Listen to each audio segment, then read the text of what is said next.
FSN Radio. It's all about what's next. Go to financialsurvivalnetwork.com and sign up for your free weekly newsletter. You'll also get 3 free reports. The Financial Survival Network. It's all about what's next. Welcome. You are listening to the Financial Survival Network. I'm Kerry Lutz. Well, lots going on with the election and such. We're not going to talk about the election. You probably heard enough of it. The only thing I recommend is if you've got a kid running for class president in high school or in college or in student senate, insist that they rent or lease machines from Dominion voting systems, because then you can get whatever result you want. Your kid is a guaranteed winner. So go over to Dominion Voting Systems and contact them. In the meantime, we've got Daria Novak with us now, and we're going to be talking about China. What's ahead for China in the coming year? What nefarious plans do they have for you and I and the rest of the planet? Are they going to go harvest your organs and sell them on eBay? You know, the Chinese are capable of anything. The Chinese government, that we have to really be specific about. It's 1.5 billion people, and it's a tyranny ruled by about 10 million people in the CCP, the Chinese Communist Party. Daria, so what's happening with China here? They're like licking their chops now over this election, aren't they? They are. And we have to recognize a few things, first of all.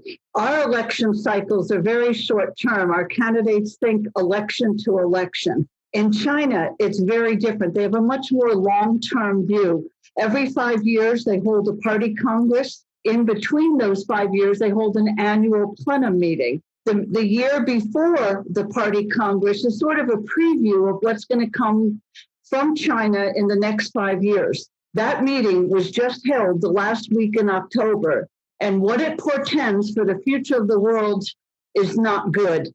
You know, we've got to really look at what are China's long-term plans. Whether or not they can accomplish them is a different question. But when we look at their long-term plans, we have to view what President Xi Jinping, the Chinese president, says they have right now in China.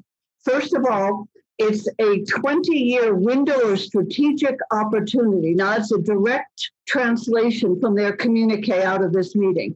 And what that means is they view the early 2000s through now as an opportunity when the West is weak, when we don't have the political willpower to address what is going on in Chinese foreign policy. This is their chance to expand, to be aggressive, to take over. And they are expanding that opportunity through the next 5 years. Another thing, China also said in their document that we are going to, in the next 5 years in the world, see change unlike we have seen in 100 years. Now, what that phrase refers to is about 100 or so, 150 years ago, was an unequal treaties period in China where the West controlled parts of China. They had good trade agreements that were not very good for the Chinese. The Chinese are still upset about that 100 years later, and they see aggressive moves on the Western economies as justified because of what happened to them. The third point is the Chinese consider this coming 5 years to be a time of profound adjustment in the international balance of power. You know, we can say that the Chinese may collapse. We've seen 15 times in the past 20 years or so where that has been a possibility. But each time they've been able to overcome the problems they've had by being aggressive, by not following the rules of the international system that's brought peace to the world. You know, Kerry, I worry because they could collapse in the next year, but they also could become even more aggressive and stronger and hurt trade around the world. Yeah, it's very possible. Henry Kissinger said about the Chinese that numerous times, 3 or 4 times, they were on the brink of becoming the world's dominant power. And each time they screwed it up. And really, there's a lot of dissatisfaction, a lot of unhappiness with the prevailing CCP, especially with what's going on in Hong Kong. And hey, I'm not saying one way or the other, but people who know more than I say that all is not well in Beijing, and this could well be a reaction to issues that are happening in China. And when things are going bad in your own country, you find an external enemy and you project. But one thing that's happened here, Daria, is that since the CCP virus was unleashed upon the world, the attitude of the world towards China has gone 180. And I think they're rapidly becoming a pariah state. Now, how that will play in with our election and its eventual outcome, I don't know. But arguably, a lot of countries are rejecting their ambitious agenda. I think you're very correct, but we also have to look at what is the Chinese communist state that really is very authoritarian, capable of doing in response to that. And the meeting that occurred in late October in Beijing basically came up with this formula. We are going to become more self-sufficient in any goods and services that are needed domestically for the Chinese people, so that when the world reacts negatively to Chinese advances, we will be able to withstand that period. This is the thinking that we have to be aware of. We wouldn't do this in the West. We have to think, how do the Chinese communists think about how they are going to run their own economy? What sacrifices are they willing to force their own people to undergo so that they can achieve their foreign policy objectives? I think that is very significant because it's something that just doesn't happen in the West. China is also making all kinds of loans, different types of infrastructure agreements for building things. I'm sure you're aware of things that are going on in Africa. A friend of mine who is in Paris, a businessman, just said to me he feels it's almost too late for Europe because the Chinese business individuals, which is another way of saying the Chinese Communist Party, has infiltrated Europe. We don't know how deep they've infiltrated, and we don't fully understand Chinese domestic politics. I think that leaves the West vulnerable. All right. Well, freedom always hangs in the balance, and the idea of the Chinese being the lone world superpower should frighten everyone because they don't care about the individual. All they care about is the state. The individual has really no rights. The individual's rights are totally subservient to the goals of the state. And a lot of people there are really unhappy about that. The economy there has been horrible. It's getting worse. And that might just be pushing them further towards this last-ditch effort towards world domination. FSN Radio. It's all about what's next. Today's show is brought to you by GR Silver Mining, ticker symbol TSX, GRSL, OTC, GRSLF, and their website at grsilvermining.com. The company is extremely well capitalized, currently has a resource of 40 million ounces of silver, and is looking to triple that number in just the next year alone. Its management team is first rate, headed up by Marcio Fonseca, a geologist with vast experience in mining operations and the financial sector as well. With all this going for it, and with silver trading over $25 the ounce, there's no telling how high GR Silver Mining will go. So go to grsilvermining.com to stay up to date on the latest developments and get on their notification list today. The Financial Survival Network. It's all about what's next. There's an old expression that a candle burns brightest before it goes out. We might be seeing in the coming years a China that becomes desperate and takes desperate measures. At a minimum, we see that China has moved in the South China Sea to basically control 2/3 of the world's maritime commerce. That alone should scare people. They may not have an outright hot war to take Taiwan back, but there is so much activity in this area that a mistake could happen, and it could serve as a flashpoint in Asia. So I think there's a lot of danger there. How the coming administration in Washington reacts to all of this, how Europe reacts to it, I think will tell an awful lot in the coming years. China is either going to be forced into a rules-based international system, or they're going to really become, like you said, the lone wolf, and it's going to be the world, I believe, against China. Now, it would be interesting to see if that drives Russia more toward the West, since Russia has always had a fear of two-front confrontation. It's going to be, I think, a volatile period in the next few years. Oh, yeah, that's for sure. That's for sure. And the Chinese have got some major infrastructure problems because they've built a network of mega hydroelectric projects. That latest round of flooding, which, of course, the American media covered very little of, shown to be extremely vulnerable to major flooding, to excessive flooding. They've been dramatically weakened. And just beneath below the Three Gorges Dam, 40% of Chinese GDP is produced.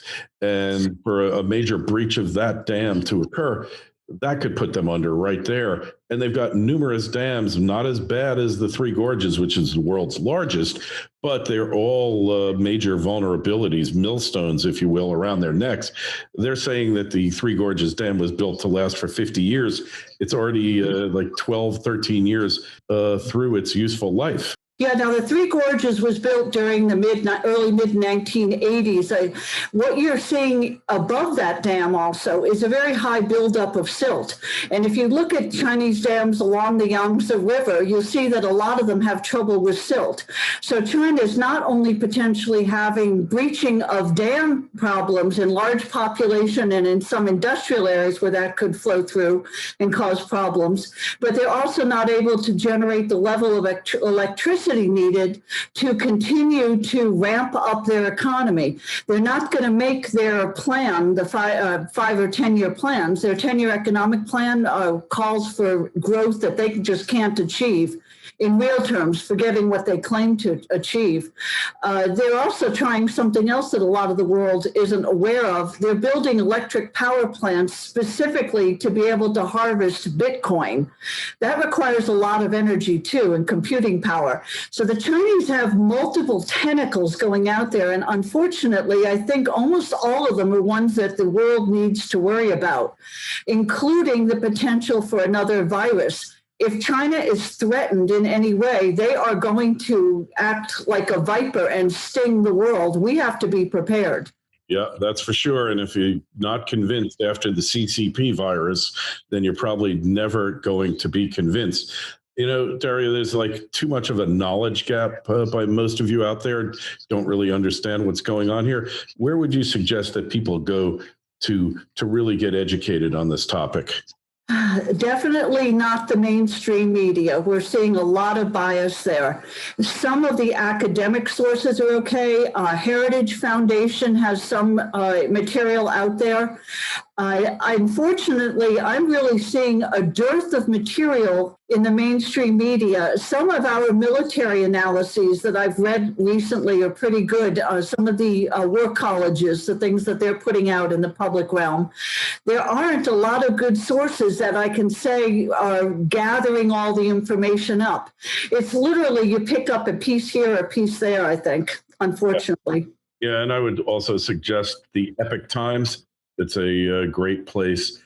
A lot of Chinese, it's really a Chinese-centric news source, but they're reporting it as if they're free press, which they are, because there's no free press left in China now that China has made its move against Hong Kong. There's no free press left. People are leaving the country, trying to get out of there. You know, one other thing that's happened recently, Daria, is many Chinese from around the world in Western countries have left and gone back to China. What is that telling you? I think that the entire Western world has to realize that we are literally in a fight for our lives to maintain our way of life, Western democracy, the freedoms that we have. China wants to remake the world in its image, and they lay a lot of importance on things that we don't. I just want to give you one quick example while we're on the air still today. Kerry, there's the 5G projects that we've seen around the world. Huawei in China has a huge campus. They built an artificial lake on that campus, and they named that lake Black Swan. I'm sure you've heard of a black swan, which is an unexpected event like what we had with this virus. Why did 5G name their lake after a black swan event. These are little signals. They may not be things that we count in the public media here, but they're indicators of the thinking of China, just the way you see all the communist regimes around the world in the past celebrating their national days with big military parades. These little things are important to them. I think we really need to be watching China because of what could happen, not because of what is going to happen. Mm-hmm. I got you. All right. Well, I appreciate you coming on. Daria, just tell us where to find your work, how to connect with you on the web. The best place to find, I've got a China column and one on foreign policy at usagovpolicy.com. That's the New York analysis of policy and government. And then we have TV and radio shows, American Political Zone and the Novak Report. All right. Excellent. And there's a link to that in the show notes to this interview. Anybody, questions, comments, email us, kl@kerrylutz.com, Twitter feed @KerryLutz, Facebook page, Financial Survival Network, website, financialsurvivalnetwork.com. And make sure you go sign up for your free newsletter. Daria, pleasure having you on again. We'll talk to you again real soon. Thank you. You have a good day. FSN Radio. It's all about what's next. Go to financialsurvivalnetwork.com and sign up for your free weekly newsletter. You'll also get 3 free reports. The Financial Survival Network. It's all about what's next.